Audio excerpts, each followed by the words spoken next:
कहाँ सोई हुई थी जब मणिपुर में बेटियों के वजाइना में उंगली डालते हुए वीडियो वायरल हुआ, पूरे देश की बेटियां शर्मसार हो गई, तब महिलाएं नहीं जाग रही थी? तब सोई हुई थी क्या? तो हर बहिन छिनार त ए पंडित जी तू हईसन तो और देवर जी रतिया में का भइल कैसन कटल। तो रतिया में लड़कवा और लड़किया के बिचवा में जो खेलवा होता है तो अंत समय में लड़कियां जो है लड़कवा के से बहरवा गिरवा देगी। सबसे पहले मैं एक बात कहना चाहूंगी कि इस देश में हर व्यक्ति को अधिकार है कि वो अपने मातृभाषा में कोई भी बात बोल सकता है, ठीक है। अगर बात बिहार की आती है, कोई भी बंदा बिहारी लैंग्वेज में कुछ बोलता है तो लोग उसको गंवार है, अनपढ़ है, जाहिल है, एक तो बोले ढंगवे नाई बा, ऐसे पता नहीं क्यों देखने लगते हैं। कल विधानसभा में नीतीश कुमार ने कहा कि लड़की को पढ़ा लिखा के यदि शादी की जाए तो रतिया में लड़कवा और लड़किया के बिचवा में जो खेलवा होता है तो अंत समय में लड़कियां जो है लड़कवा के से बहरवा गिरवा देगी। कहने का तात्पर्य यह था डिस्चार्ज वो बाहर करवाएगी अपने वजाइना के बजाय, ठीक है। अब इस बात को लेकर के लोग नीतीश कुमार को कह रहे हैं सठिया गया है, बुढ़ा गया है, बेशरम हो गया है। जिस बारे में चर्चा करनी चाहिए उस बारे में चर्चा करते नहीं है। यदि किसी व्यक्ति ने कर दी है तो आप लोग उसको सठिया गया है बोल रहे हैं।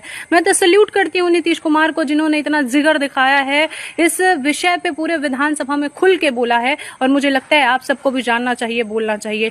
जिसके लिए हजारों महिलाओं की जिंदगी बर्बाद हो जाती है उस विषय में चर्चा करना आप लोग शर्मिंदगी महसूस करते हैं। सेक्स पे चर्चा होनी चाहिए और जो भी मेरे बातों से सहमत है वो वीडियो शेयर करेगा। आप लोग भी लजाइएगा नहीं, कहा इसी के सेक्स की वजह से बहुत सारे मर्द जो है एक्स्ट्रा मार्टियल अफेयर कर रहे हैं। लोग जो है इसी सेक्स के लिए बौखलाए हुए हैं, एकदम खौखियाए हुए हैं। ब्याह के बाद जैसे लगता है बस यही एक रोजगार है, ये नहीं किएंगे तो ऑक्सीजन नहीं मिलेगा। प्रोस्टिट्यूशन का काम जो है एकदम धड़ल्ले से चल रहा है। भारत की जनसंख्या जो है चाइना को पार कर दी है। अब बात सेक्स एजुकेशन पे करने में ला जाता। अगर नीतीश कुमार ने अपना बयान नहीं दिया होता तो मुझे तो पता ही नहीं चलता। यहाँ इतने दूध के धुले व्यक्ति भी रहते हैं, इतने सज्जन शरीफ व्यक्ति रहते हैं, इतने फूल कुमारी औरतें रहती हैं, पता ही नहीं था मुझे भाई साहब। वही औरतों को बुरा लग गया है जो मड़वा में आए दूल्हे को, उसके भाई को, उसके ससुर को गरियाती हैं कि तो हर बहिन छिनार त ए पंडित जी तू हईसन तो और देवर जी रतिया में का भइल कैसन कटल। हाँ, जो बारात जाने के बाद मर्द मेहरारू बन के अश्लील कृत्य करती हैं, अश्लील गाने गाती हैं,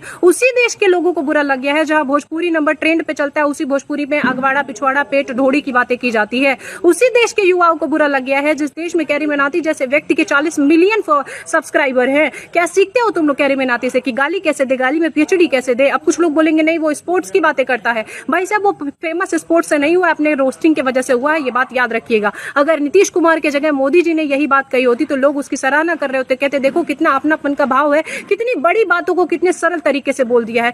वो आत्माएं कहाँ सोई हुई थी जब मणिपुर में बेटियों के वजाइना में उंगली डालते हुए वीडियो वायरल हुआ, पूरे देश की बेटियां शर्मसार हो गई, तब महिलाएं नहीं जाग रही थी? तब सोई हुई थी क्या? उस देश के पुरुषों के आत्मा को ठेस पहुंची है जहां ऑर्केस्ट्रा ना है तो किसी बेटी का ब्याह कर जाता है, ऑर्केस्ट्रा में लोग स्टेज पे चढ़ के किसी लड़की का बदन नोचने की बात कर रहे हैं। उसी देश के पुरुषों को बुरा लग गया है जो बात बात में माँ बहन बेटी को चोदने की बात करते हैं, ऐसी गाली का आविष्कार करते हैं। उसी देश के मनोज तिवारी को बुरा लग गया है जो मनोज तिवारी अपने संगीत में कहता है फटाफट खोल के दिखा तो और लहंगा उठा दे रिमोट से। जिस देश के सिंगर गाना गाते हैं वही कह रहे हैं मनोज तिवारी सठिया गए हैं। आप पास 4 बातें सबसे ज्यादा आई हैं कि नीतीश जी किसी राज्य के मुख्यमंत्री होकर के ऐसा नहीं बोलना चाहिए था। दूसरी बात कि उन्होंने गलत जगह यानी कि विधानसभा में बोल दिया। तीसरा कि उन्होंने गलत शब्दों का प्रयोग किया है। चौथा उन्होंने गलत इशारे किए। इन सारी बातों का खंडन करते हुए मैं बताना चाहूंगी कि वो अगर किसी राज्य के मुख्यमंत्री होकर के इतने साहस के साथ ये बात सबके सामने रखने का साहस रखते हैं तो इस देश के हर एक शिक्षक और शिक्षिकाओं को ये बात सोचना चाहिए कि जब भी क्लास में रिप्रोडक्शन चैप्टर आता है तो स्किप करने के बजाय, उसको बरगलाने के बजाय बच्चों को अच्छे से एक्सप्लेन करा जाए।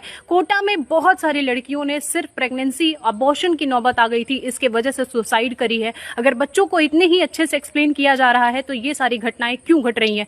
पूरे देश में लोग सेक्स के लिए पगलाए हुए हैं। ओयो, होटल, खेत खलियान, सब जगह आप देख रहे होंगे, पार्क वगैरह में जाइए, सारे बच्चे इसी काम में लगे हुए हैं। इतने अच्छे से सेक्स एजुकेशन पा रहे हैं तो उन्हें क्यों नहीं समझ में आ रहा है? क्या नहीं समझ में आ रहा है? उन्होंने कोई गलत शब्दों का प्रयोग नहीं किया है। यही जो लोग कह रहे हैं गलत शब्द गलत शब्द, वो कहते हैं हिंदी दिवस पे हिंदी मनाइए। भोजपुरी का ये शब्द कितना प्यारा था, अंदरवा गिराने के बजाय बाहरवा गिरा दीजिए। चलिए आप बताइए कि डिस्क्राइब कैसे करेंगे आप डिस्चार्ज को अगर आपको एक्सप्लेन करना हो तो आप भोजपुरी में किस प्रकार से बताएंगे? चौथी बात इशारों की, तो उनके पेट निकले हुए हैं। कोई भी व्यक्ति का पेट निकला हो रहता है तो अपना बार बार टोन सहलाता है और उसको बजाने का प्रयत्न करता है। इसमें कोई गलत इशारे नहीं थी। यदि उन्होंने बोला होता कि औरत के साथ दुर्व्यवहार करिए, औरत के साथ जबरदस्ती संबंध बनाइए, ये सारे शब्द गलत हैं, चीर देंगे, फाड़ देंगे, मार देंगे, काट देंगे, लेकिन उनके शब्द